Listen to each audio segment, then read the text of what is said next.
Hello students, आज हम topic ले रहे हैं वो है फोटोसिंथेसिस की जो मैकेनिज्म है उसका थर्ड पार्ट। फर्स्ट पार्ट में हमने लिया था उसका इंट्रोडक्शन, जिसमें हमने लिया था पिगमेंट सिस्टम फर्स्ट और सेकंड के बारे में, क्लोरोफिल के बारे में और जनरल आइडिया।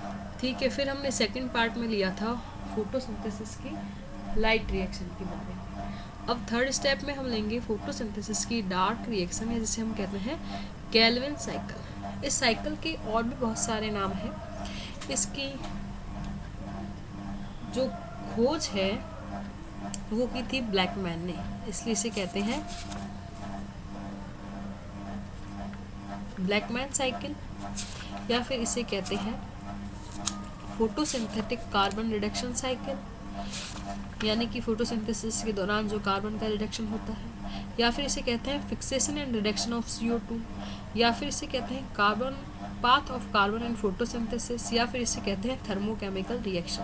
तो इसके बहुत सारे नाम हैं। इसे कई बार PCR भी कहा जाता है, फोटोसिंथेटिक कार्बन रिडक्शन साइकिल। ठीक है, अब देखिए हमने पहले भी बात करी थी कि फोटोसिंथेसिस की जो डार्क रिएक्शन है वो कहाँ होती है, क्लोरोप्लास्ट के स्ट्रोमा वाले पार्ट में होती है। ये जो स्ट्रोमा वाला पार्ट यहाँ होती है, तो देखिए यहाँ पे एरो बना के लिखा हुआ है केल्विन साइकिल। ये जो क्रीना वाला पार्ट है यहाँ पे होती है लाइट रिएक्शन, ये देखिए यहाँ पे बना रखा है, जबकि ये जो है वो है स्ट्रोमा वाला पार्ट जिसमें डार्क रिएक्शन है। तो देखिए यहाँ पे लिख रखा है कि लाइट रिएक्शन के अंदर जो ATP और NADPH2 बनते हैं वो किस में काम आते हैं, केल्विन साइकिल यानी डार्क रिएक्शन में। केल्विन साइकिल क्या करता है, इस ATP को और NADPH2 को काम लेके वापस ADP और NADP प्लस में बदल देता है, जिनकी रिसाइकलिंग हो जाती है और वो वापस लाइट रिएक्शन में काम आ जाती है। यानी कि लाइट रिएक्शन के प्रोडक्ट डार्क रिएक्शन में, डार्क रिएक्शन के प्रोडक्ट लाइट रिएक्शन में काम आते हैं। इसका मतलब क्या हुआ, इसका मतलब हुआ डार्क रिएक्शन के होने के लिए लाइट रिएक्शन का होना ज़रूरी है, और लाइट रिएक्शन के होने के लिए डार्क रिएक्शन का होना ज़रूरी है।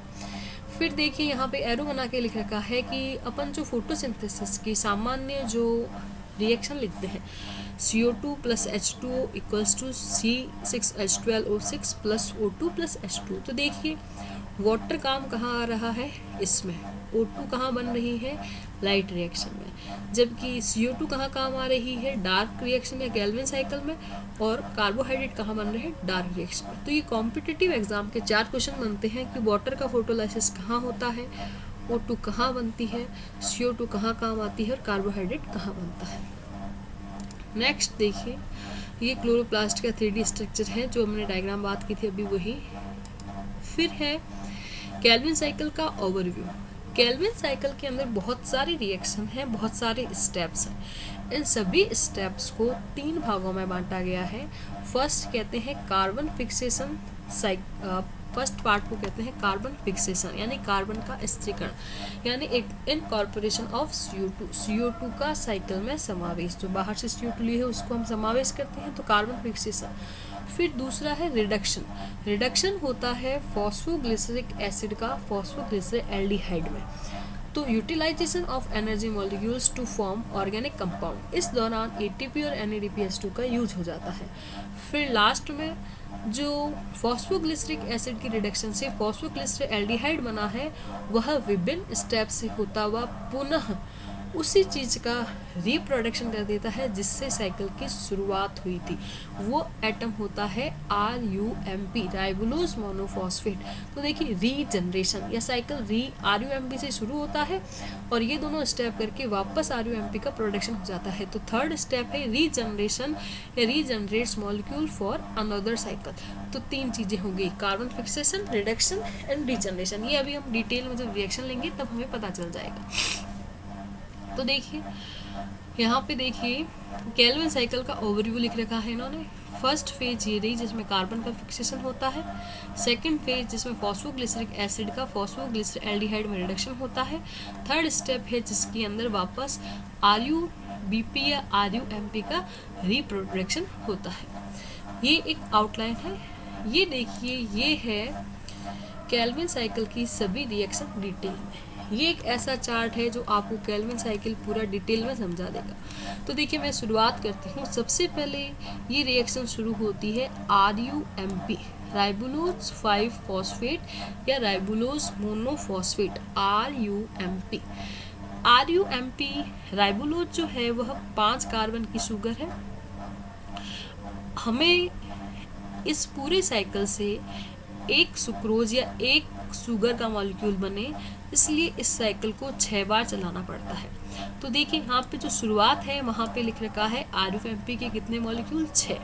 तो एक RUMP में कितने कार्बन हुए 5, क्योंकि मैंने आपको क्या कहा पेंटोज शुगर है, और टोटल इसके कितने मॉलिक्यूल हैं 6। तो यहाँ पे टोटल कार्बन कितने हो गए 6 × 5 = 30। तो अब हमें इस पूरी साइकिल को 30 से बैलेंस करके चलना है। तो RUMP यानी राइबोलोज मोनोफॉस्फेट से शुरुआत हो रही है, जो कि एक पेंटोज शुगर है 5 कार्बन की।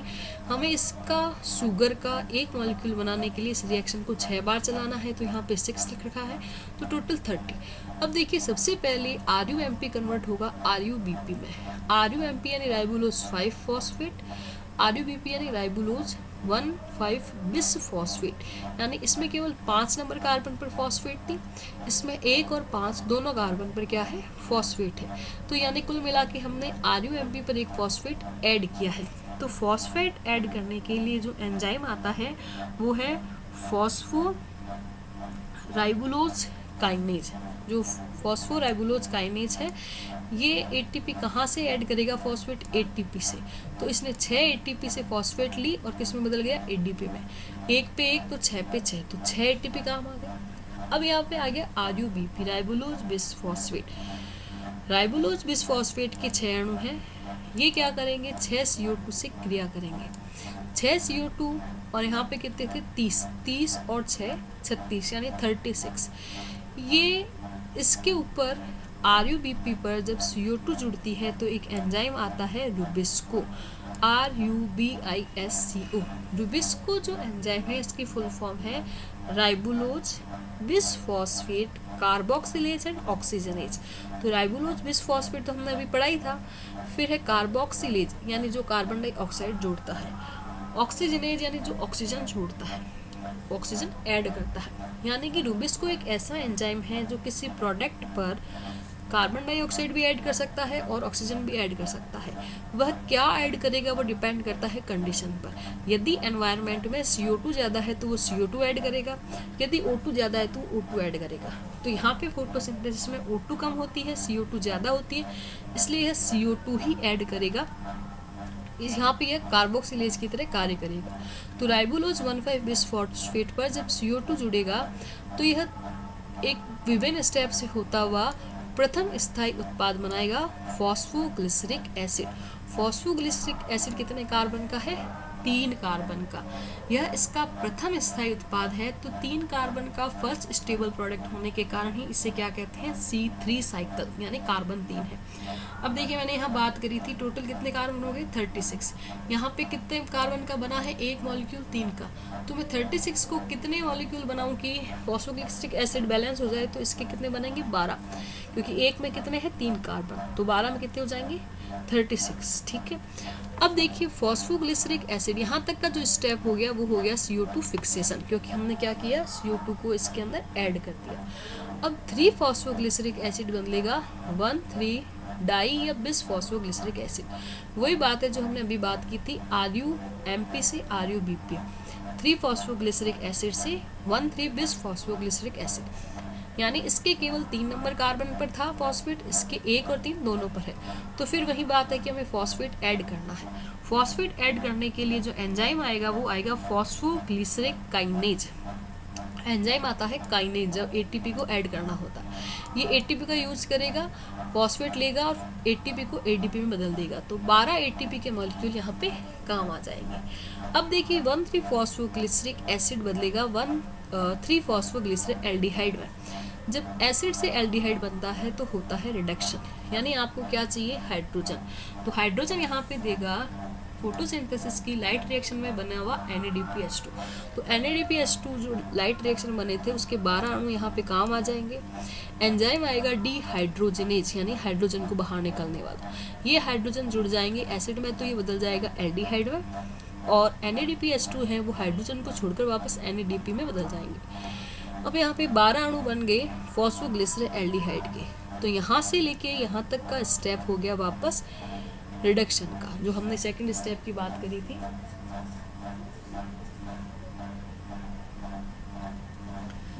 फिर देखिए, फिर है इसका थर्ड स्टेप। फॉस्फोग्लिसराइड एल्डिहाइड के 12 मॉलिक्यूल इस प्रकार से व्यवस्थित होते हैं कि आगे की रिएक्शंस करते हैं। तो देखिए इनको 12 को 2, 5, 3, 2, तो इसके जो सबसे पहले 5 अणु हैं वो ले लेते हैं हम। ये बदल जाएंगे डाईहाइड्रोक्सी एसीटोन फॉस्फेट के अंदर। डाईहाइड्रोक्सी एसीटोन फॉस्फेट के 3 मॉलिक्यूल फॉस्फोग्लिसराइड एल्डिहाइड के 3 मॉलिक्यूल से क्रिया करेंगे। एक चीज यहाँ पे फोस्फोग्लिसराइड एल्डिहाइड और डाईहाइड्रोक्सी एसीटोन फॉस्फेट आपस में आइसोमर है, तो आ जाएगा ट्रायोज आइसोमरेज एंजाइम। बाकी के ये मॉलिक्यूल 2, 3, 2 ये एल्डिहाइड की फॉर्म में रहेंगे, लेकिन ये 5 molecule DHAP dihydroxy acetone phosphate में आइसोमराइज हो जाएंगे, तो एंजाइम आइसोमरेज। अब इस 5 में से 3 मॉलिक्यूल क्रिया करेंगे इस फॉस्फोग्लिसराइड एल्डिहाइड से, ये बना देंगे फ्रक्टोज 1,6 बिसफॉस्फेट। एंजाइम आएगा यहाँ पे एल्डोलेज। फिर जो फ्रक्टोज 1,6 बिसफॉस्फेट है उसमें से एक फॉस्फेट हट जाएगा तो बनेगा फ्रक्टोज 6 फॉस्फेट। यहाँ पे जो फॉस्फेट निकलेगी वो बना देगी H3PO4 H2O से क्रिया करके। अब देखिए फ्रक्टोज के 3 मॉलिक्यूल में से एक मॉलिक्यूल तो बन जाएगा शुगर का एक अणु में, बाकी के 2 मॉलिक्यूल इस एल्डिहाइड के 2 मॉलिक्यूल से क्रिया करेंगे। एंजाइम आएगा ट्रांसकीटोलेज, ये बदल जाएंगे इरिथ्रोज 4 फॉस्फेट और जाइलुलोज 5 फॉस्फेट में। जाइलुलोज 5 कार्बन की, इरिथ्रोज 4 कार्बन की एक शर्करा है। फिर इरिथ्रोज के 2 अणु, ये जो 2 अणु बचे हुए थे डाईहाइड्रोक्सी एसीटोन फॉस्फेट के, उससे क्रिया करेगा और ये बदल जाएगा स्यूडोहेप्टुलोज 1,7 बिसफॉस्फेटेज में। एंजाइम आएगा ट्रांस एल्डोलेज। जो स्यूडोहेप्टुलोज 1,7 बिसफॉस्फेट है वो 7 कार्बन की शुगर है।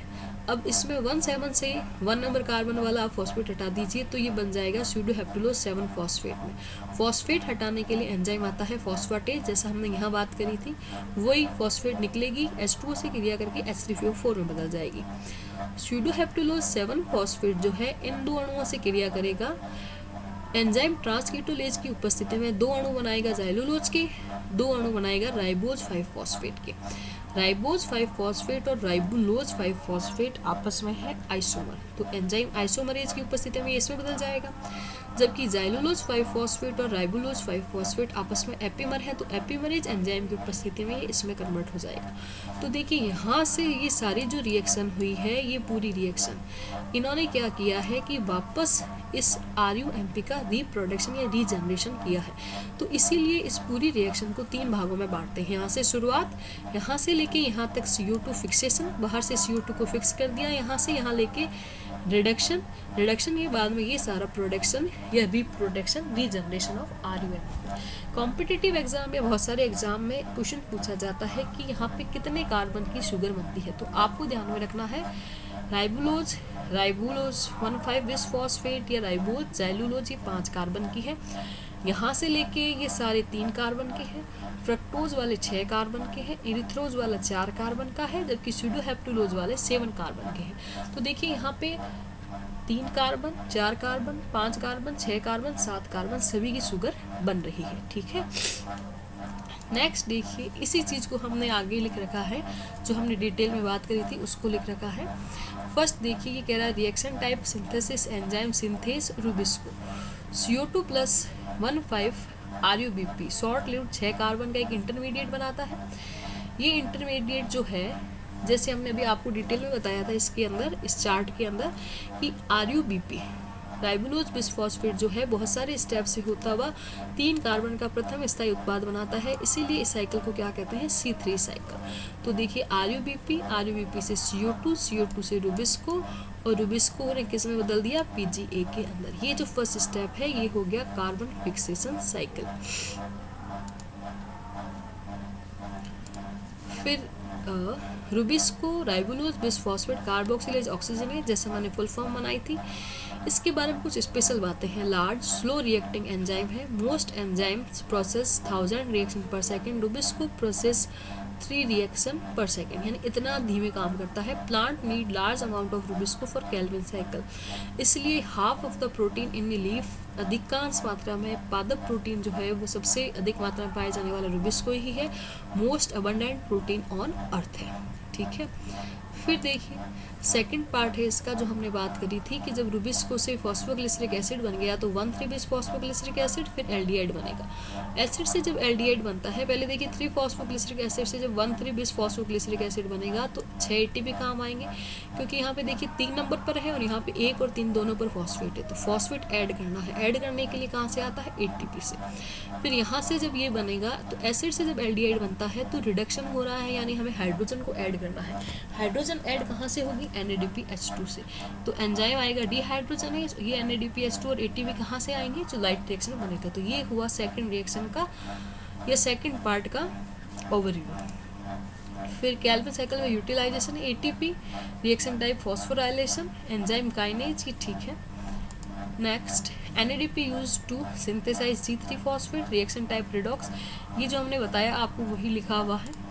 फिर देखिए फेज 3 रीजनरेशन ऑफ ग्लूकोज 3-फॉस्फेट produce one of them exist cycle of eventually becomes glucose and other type of organic compound. The other 5G glucose 3-फॉस्फेट continue in the cycle to have regenerate the starting substance. जब हमने अभी chart में बात करी थी, जो full chart था उसके अंदर, कि एक जो है फ्रक्टोज का अणु है वो काम आ जाएगा, बाकी के अणु जो हैं वो वापस रीजनरेशन में काम आ जाएंगे। तो देखिए थर्ड जो है वापस रीजनरेशन वाला स्टेप है, जिसको हमने डिटेल में ले लिया है। तो ये देखिए यहाँ पे ग्लिसरेट एल्डिहाइड की हमने बात कर ली थी। इस एल्डिहाइड में वो सारी जो इंटरमीडिएट रिएक्शन थी, इसको इसने स्किप कर दिया है चार्ट में आपको समझाने के लिए।